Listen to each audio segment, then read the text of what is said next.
ओम श्री परमात्मने नमः। ओम नमो भगवते वासुदेवाय।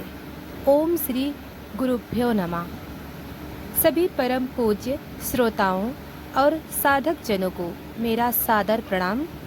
मैं आप सबका स्वागत करती हूँ इस पावन यात्रा में। श्रीमद् भगवत गीता महापुराण की अमृत कथा में आज से हम इस दिव्य ग्रंथ का पठन एवं श्रवण और मनन आरंभ करने जा रहे हैं। श्रीमद् भगवत गीता महापुराण यह केवल एक ग्रंथ नहीं बल्कि स्वयं भगवान श्री कृष्ण का अमृतमय स्वरूप है। यह ग्रंथ वह है जिसे भगवान व्यास ने स्वयं अपने हृदय की पूर्ण तृप्ति के लिए रचा, जहाँ ज्ञान है, भक्ति है, वैराग्य है, प्रेम है और परम मोक्ष का अमृत मार्ग है, जिसमें बालक ध्रुव की दृढ़ तपस्या है, प्रहलाद का अतुलनीय विश्वास है, अजन्मा की कथा है, परीक्षित महाराज की तत्कालिक मुक्ति है और भगवान श्री कृष्ण की मधुर बाल लीलाएं हैं। कहते हैं श्रीमद् भगवत गीता श्रवण करने मात्र से समस्त पाप विनिष्ट हो जाते हैं। पुनः भगवान की भक्ति हृदय में प्रकट होती है। इस कथा का प्रत्येक शब्द, प्रत्येक प्रसंग भगवान की लीला है। यह केवल सुनने के लिए नहीं, जीवन में धारण करने के लिए है। जैसे जैसे हम इस कथा के भीतर उतरते जाएंगे, हमारा मन निर्मल होता जाएगा और परमात्मा के निकटता का अनुभव कर पाएंगे। आइए हम इस दिव्य कथा का शुभारंभ करें। भगवान श्री कृष्ण के पावन नाम का स्मरण करते हुए। श्री कृष्ण गोविंद हरे मुरारी, हे नाथ नारायण वासुदेवा। जय श्री कृष्णा। हरिओम। ओम नमो भगवते वासुदेवाय। सभी श्रोताओं को मेरा सादर प्रणाम। आज हम आरंभ कर रहे हैं श्रीमद् भगवत गीता महापुराण का प्रथम स्कंद प्रथम अध्याय, जिसका नाम है प्रथम स्कंद, भगवत भक्ति का प्रारंभ। कुरुक्षेत्र का युद्ध समाप्त हो चुका था। पांडवों ने धर्म की विजय प्राप्त की, किंतु साथ ही अनेक प्रियजन भी इस युद्ध में विदा हो गए। संपूर्ण पृथ्वी युद्ध के भीषण विनाश से व्याकुल है।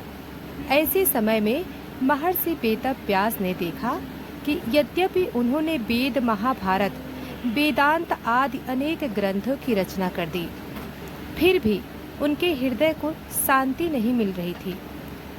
व्यासदेव चिंतन करने लगे, मैंने बहुत कुछ लिखा, किंतु शायद मैं भगवान की अखंड भक्ति और लीला महिमा का पूर्ण वर्णन नहीं कर पाया। उसी समय नारद मुनि वहां प्रकट होते हैं। नारद मुनि हंसते हुए बोले, हे व्यासदेव, तुमने धर्म, अर्थ, काम और मोक्ष के सभी विषयों का वर्णन किया, किंतु तुमने भगवान श्री कृष्ण की निरंतर लीला और उनके दिव्य प्रेम की कथा को पूर्णतः प्रकाशित नहीं किया। केवल वही ग्रंथ पूर्ण होता है जिसमें भगवान के नाम, रूप, लीलाएं और गुण का गान होता है। वही मानव जीवन को पवित्र करता है। श्रीमद् भगवत गीता की रचना।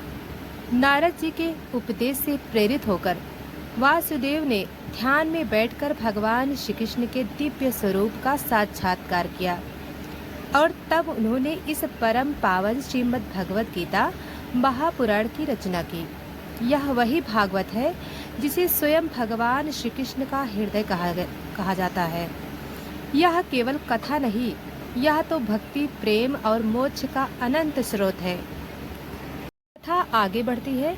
उधर हस्तिनापुर में महाराज युधिष्ठिर ने धर्मराज बनकर राज्य की बागडोर संभाली, परंतु अब एक और घटना घटने वाली थी। राजा परीक्षित का जन्म हो चुका था। यह वही परीक्षित हैं जिनके कारण यह भागवत कथा संसार में प्रकट हुई। काल क्रम में जब परीक्षित महाराज ने एक गंभीर भूल कर दी, तो उन्हें श्राप मिला कि 7वें दिन उनके प्राण सर्पदंश से जाएंगे। अब मृत्यु निश्चित थी। परीक्षित महाराज ने उस समय परम निर्णय लिया। अब जीवन के अंतिम 7 दिन शेष हैं। मैं अब केवल भगवान की कथा ही सुनूंगा। वे गंगा तट पर पहुँचे, आसन ग्रहण किया, सब कुछ त्याग कर भगवान के नाम का स्मरण करने लगे।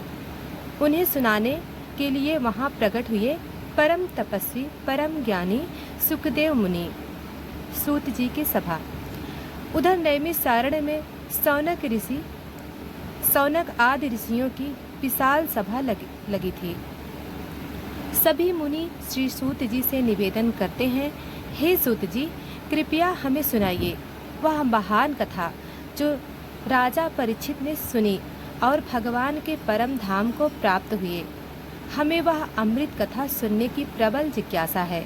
सूत जी विनम्र भाव से कहते हैं, हे ऋषियों, आपने बहुत सुंदर प्रश्न किया है।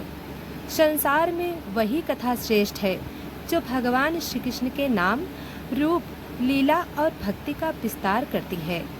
अब मैं वही अमृत कथा आप सभी को सुनाऊंगा, क्योंकि यही कथा सभी पापों को नष्ट कर मोक्ष का मार्ग प्रदान करती है। इस प्रकार श्रीमद्भगवत महापुराण की यह कथा प्रारंभ होती है। यह केवल परीक्षित महाराज की कथा नहीं, यह संपूर्ण मानवता को भगवान की भक्ति का अमृत प्रदान करने वाली कथा है। जैसे जैसे हम कथा में आगे बढ़ेंगे, हमें ध्रुव की तपस्या, प्रहलाद की भक्ति, सुदामा की मित्रता, गोपियों का प्रेम, रासलीला, उद्धव गीता सबका दर्शन होगा। यह कथा हृदय को निर्मल कर देती है, ईश्वर के चरणों में प्रेम जगाती है और अंत में परम शांति प्रदान करती है। प्रिय श्रोताओं, कथा श्रवण करने मात्र से सभी क्लेश दूर होते हैं। इसलिए आइए हम सभी श्रद्धा भाव से इस अमृत कथा में डूब जाएं। जय श्री कृष्णा। ओम हरि। प्रिय श्रोताओं, आज की पावन कथा यही पूर्ण होती है। भगवान श्री कृष्ण की असीम कृपा से हम सब ने इस अमृतमय श्रीमद् भगवत गीता के प्रथम स्कंद के प्रथम अध्याय का श्रवण किया। जैसे जैसे हम आगे बढ़ेंगे, भगवान की लीलाएं का विस्तार और भक्ति की अनुपम कथाएं हमें सुनने को मिलेगी।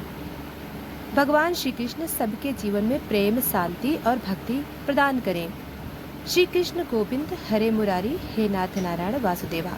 आप सभी श्रोताओं से विनम्र निवेदन है कि कल पुनः इसी समय हम श्रीमद् भगवत गीता के अगले अध्याय में प्रवेश करेंगे। जय श्री कृष्णा। हरि ओम।